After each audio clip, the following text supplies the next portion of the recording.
Hey, what's up guys? Welcome to part 3 of the video series, COVID Worldwide. And today I am with my friend Rifat Ufong, who's been in Taiwan for such a long time. And he's also been sharing as much as he can about Taiwan with the world. Definitely, because as a Turkish guy living in Taiwan for almost 15 years, I feel myself so happy to be here. I was always happy before the virus, but during the virus, the pandemic days, I feel very blessed living in Taiwan because of the situation. Like in Turkey, my family members, my sister or my cousins, my aunt, they all got COVID. Oh, really? They all got COVID because wow. in Turkey it's very common. Weekends you cannot go outside. Oh, really? You can't go outside. You have to stay at home. You can go outside maybe just markets. You can go to markets, you can buy something, and you have to come back. Interesting. So is it just weekends? Just weekends. Because only weekends, that's where COVID attacks, right? Because the thing is in Turkey and Europe, people have to make money. Yeah. If you restrict them, then they can make money. Yeah, they lose their work. They lose their work and the economy. Yes. Economy lose a lot of money. Yes. So the only thing they can do is tell people keep themselves safe. Yeah. And wear masks and do their own sanitization. But weekends, they have to stay at home. When we are talking about Taiwan, I feel myself like I don't have any trouble, any problem with the virus. We feel happiness. Yeah. We feel very safe. Definitely. And one of the best things in Taiwan, even during COVID days, pandemic days, we can go to concerts. Yes. We can go to baseball matches with the crowd. They are protecting us starting from the airport. Right. This is the key point. Because they stop the virus, get in Taiwan, so we can have better life in Taiwan. Yes, which is amazing because right now we're basically living in a place where it's completely normal pretty much, right? It's normal. Yeah, we can do everything that we were allowed to do before, just wear your mask. And when we are watching the news, always talking about virus, and I always say, we are so lucky to be in Taiwan. Good to be here, right? Yeah, it is. So we're basically in our own private little bubble, which is amazing. But with all of the madness that's going on in 2020 or last year, it's made me wonder, what is life like in different parts of the world? What is it like in each country, right? Everyone has their different regulations. Everyone is going through something different. So I've decided to gather clips from all of my friends from different parts of the world, different countries, just sharing with us what life is currently like mid-pandemic in their country.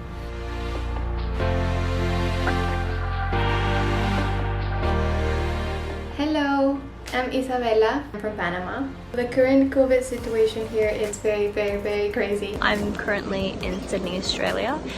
In terms of COVID, I've been very, very lucky, and so has most of Australia as well. Hi, I'm Mimi from Thailand. The COVID situation in Thailand right now, well, it's getting much better. I'm Brisbane speaking from South Brazil. I'm Adriel Francois and I'm from an island in the Caribbean called St. Vincent and the Grenadines. My name is Bonita and I am from Botswana. It is in Southern Africa. Here in the Dominican Republic, we've had a total of 220,000 cases thus far.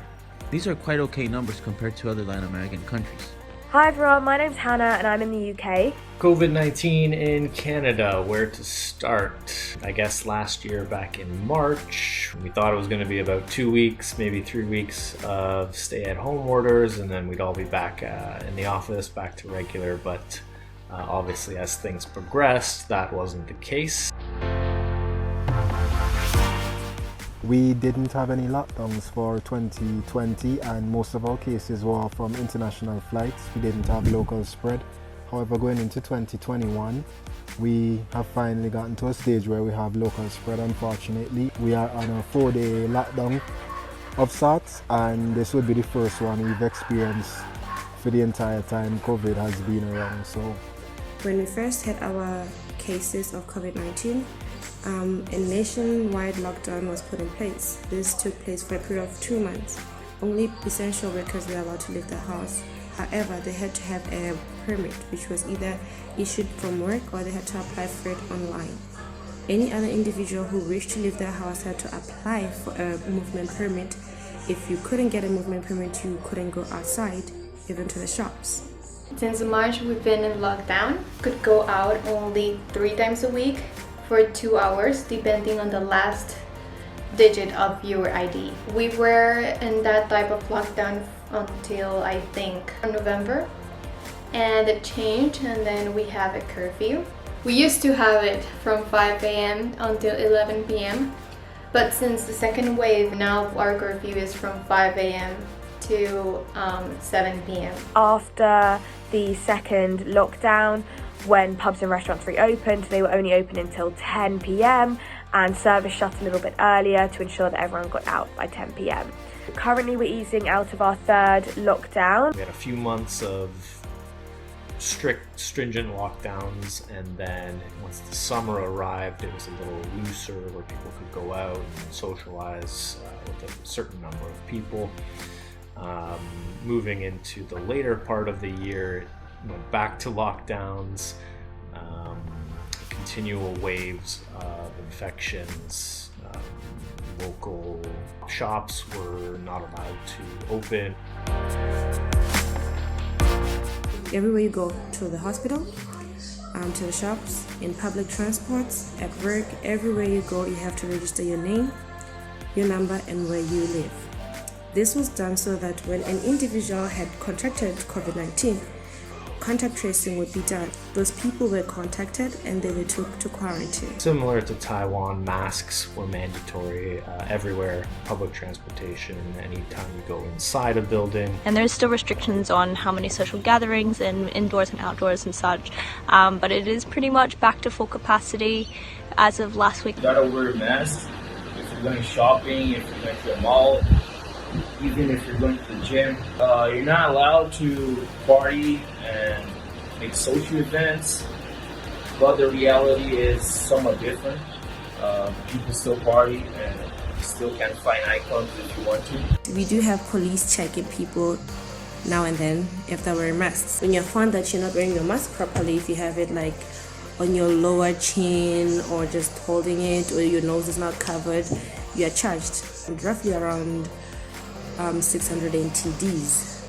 All private and public institutions now have a mandate. You need a mask to get into the building, and a lot of institutions are doing regular testing on a weekly basis for any staff that present symptoms. At the moment we can see up to 6 people outdoors socially distanced, but obviously face masks and social distancing is still mandatory in all public spaces. The ban of alcohol. It is not good, but hey, what can we do? Alcohol was banned in order for people to reduce the movement. Parties, no partying, no going out. You can, however, go to restaurants, but you can't stay there for a long time. Other restaurants are only on takeout. You cannot have a sit down. People and businesses here have been following the social distancing measures for the most part, while also following the established masks, hand sanitizers, and temperature check station protocols. I've been working remote ever since, and it's gonna be almost a year next year in May. I feel like I've been working more than I should. Everything in just one place is just very, very crazy. The government's looked after us quite well. They've implemented quite a lot of different job keeper schemes or job seeker schemes to be able to continue to support us during these times, so we've been very, very fortunate in that sense. So in terms of studying, I'm currently at university, and of course it's difficult learning online, but I think everyone's become increasingly adjusted to it. In the beginning it was a bit of a challenge to understand how to best learn online, but now I feel a lot more comfortable with it, and hopefully we'll be able to learn in person soon. They continue their plan to let their staff working from home for temporarily, and we still don't know that how long it's going to be like this. It's the new normal life that we have to live with it. It was all very much by state, so there were state restrictions. I haven't been able to see my mum for the past 8 months, so I'm going to be able to finally see her next week, which is really exciting. In terms of coming into the country, you do have to do a 2 weeks quarantine.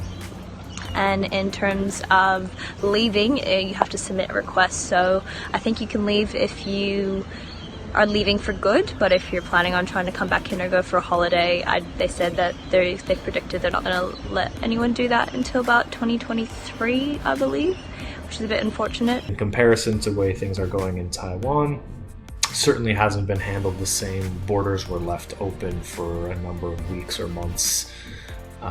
They're starting to crack down on people coming into Canada, trying to deter them from that. We have international permits, so we have zones in our country. You cannot go into another zone without a permit. You have to apply for a permit online.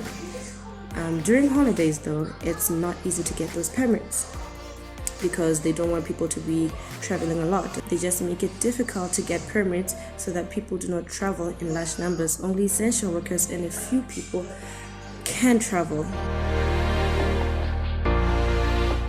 But yeah, very lucky to be in the situation we are now, and they've done quite well in terms of keeping everyone safe. Hope this ends soon and be safe, exercise, and eat healthy. We are all trying to stay safe. My family is safe, and none of my friends have had the virus, so that's great. And I cannot wait until they announce like the virus is gone, like forever gone. After recently being in Taiwan, it's certainly much more comfortable where all restaurants, exercise, and fitness facilities are open. So hopefully the rest of the world can take note and we don't allow ourselves to stay under these restrictions too long, and we'll be back up and running hopefully in the next few months here. All the best from Canada. Hopefully by the 21st of June, we won't have any social distancing measures and we won't have to wear masks. So yeah, that's what's going on in the UK. As the whole world waits for the pandemic to end, we can only hope and wish everyone stays safe and in good health.